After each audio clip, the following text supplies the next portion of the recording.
Billions after these schools, orphanages, hospitals, landmarks. He's trying to use winter as a weapon.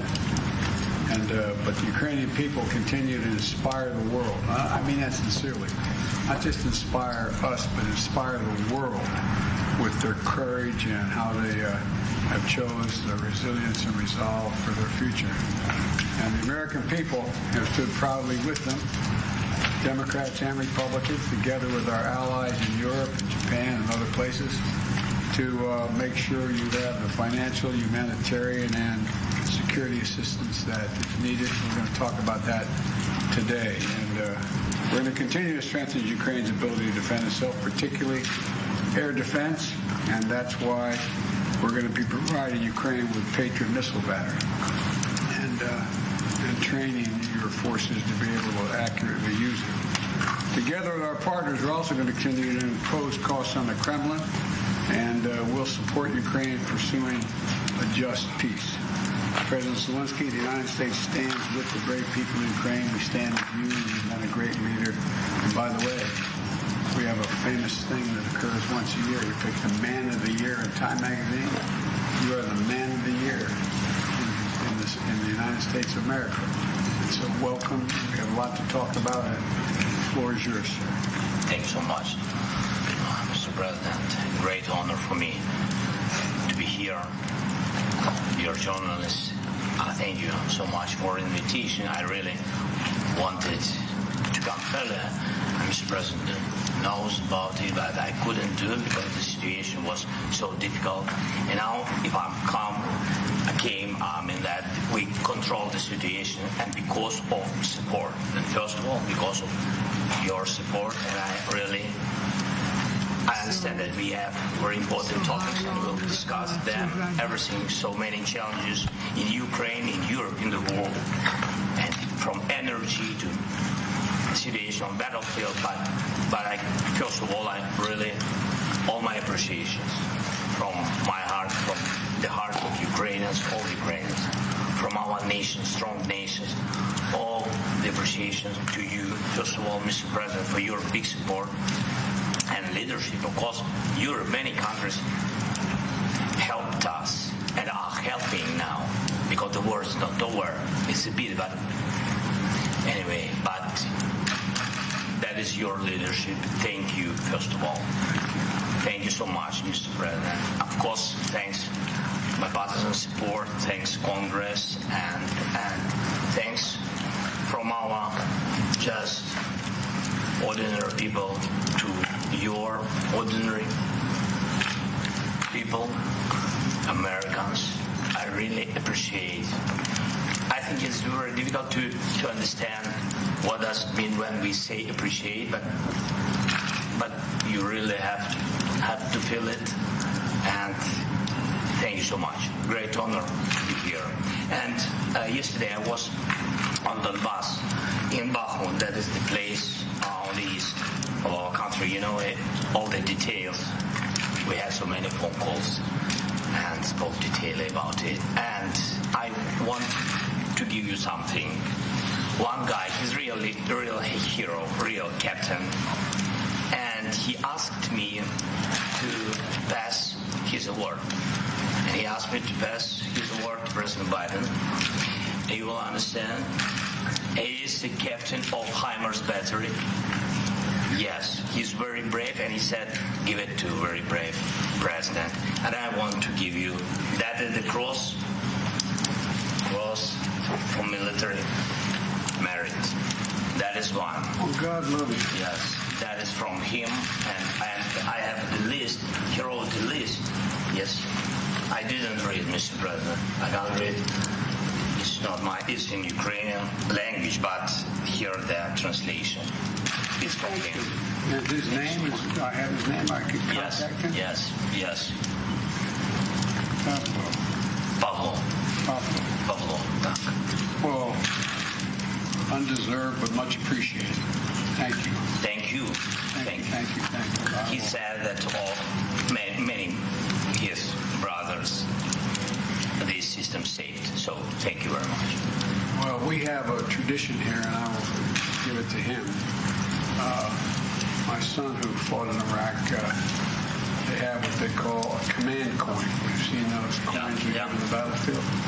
I will make sure that he gets one of those. Right, give me, I will give. Well, thank you. Thank you so much. I appreciate it. What a great honor. Thank you. Well, thank you, Press. Appreciate it.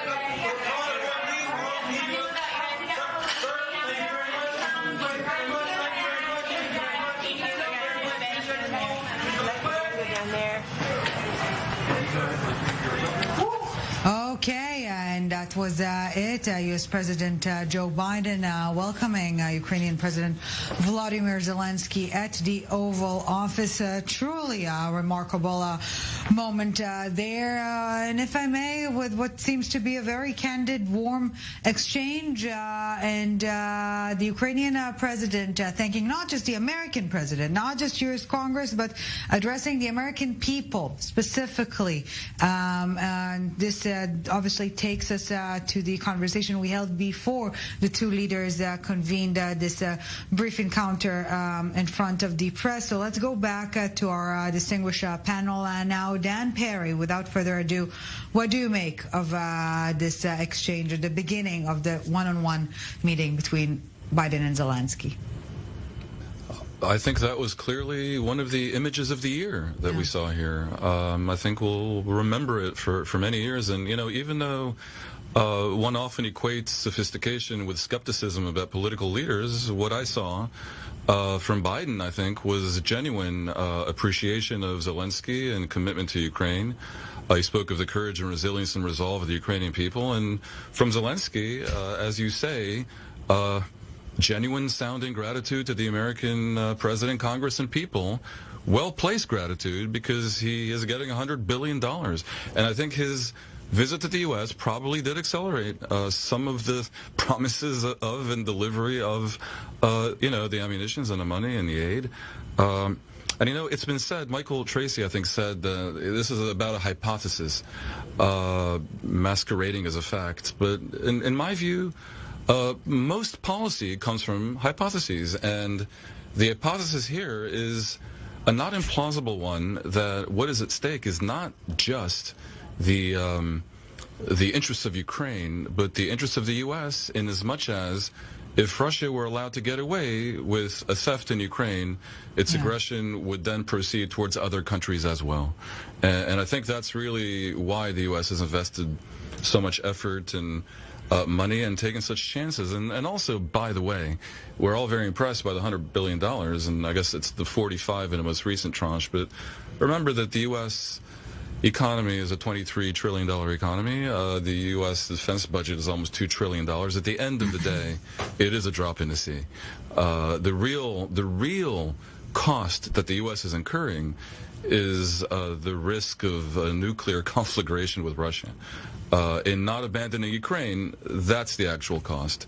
And I can only hope that that Putin's bluffing when he speaks of nuclear deterrent. That makes all of us, I'm safely assuming. Andrei Dobryansky, listening to both Biden and perhaps more importantly Zelenskyy there at the Oval. And I'm going, even though you said from the get-go of our discussion that this entire trip is aimed at the foreign audience, not at the audience back home, what is Zelenskyy hoping to come back with to Kyiv? Well, again, we do know that there's an enormous amount of material, weapon systems that were announced earlier today, including the Patriot system we talked about earlier. But it's very important as well. It's not just Zelenskyy thanking the American people. We sit here in the United States, full of the privilege of never, ever in our history will we have a foreign invader on our territory as Ukraine is right now. So what we are giving, and I'll, back up the words of Mr. Perry, the fact that it is a drop in the bucket, what Ukraine is giving is their citizens daily war crimes against their citizens, whether it's rapes against women and children, whether it's just everyday people in civilian areas being bombed, people who are freezing on a regular basis because of Russia's attack against civilian infrastructure. That is what Ukraine is giving. What the United States is giving is simply a small part of its budget. So I expect in Congress, not only will we see a repetition of Zelensky giving a gift to members of Congress, but they will likely be thanking Zelensky to thank the Ukrainian people for defending democracy, as we all understand this is really what the war is about. Michael, Tracy, as we're nearing the end of our time together today, Vladimir Putin obviously watching closely every hand gesture, every word that is said or not being said in D.C. at the moment. You have indicated earlier that we need to stop trying to get into his mind, but it is unlikely to assume it will go unnoticed from the Kremlin standpoint, this visit in D.C. Well, sure. I mean, Putin convened a major defense ministry meeting today and dispatched Dmitry Medvedev to a surprise meeting in Beijing with President Xi. So clearly they're kind of counter-choreographing or counter-programming the what's coming out of Washington, D.C. But I did want to say that this idea that $100 billion in Ukraine-related funds being appropriated in less than a year is just a drop in the bucket is preposterous. Already in September of this year, Ukraine became the biggest recipient of U.S., quote, security aid since South Vietnam.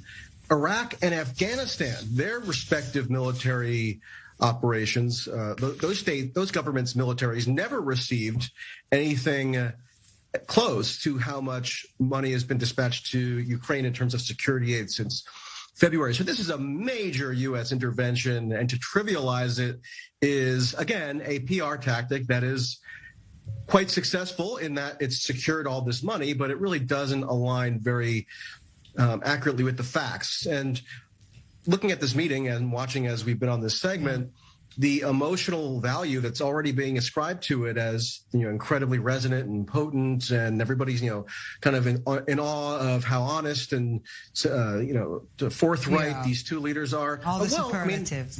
That's another indication of the efficacy of the PR strategy. So, Zelensky is nothing else. If nothing else, he's a PR master. I got to give him that. Yeah, that's something we can all agree on. That's for certain. Michael, Tracy, Dan Perry, Andre Dobriansky, thank you very much for joining us today. To our extent.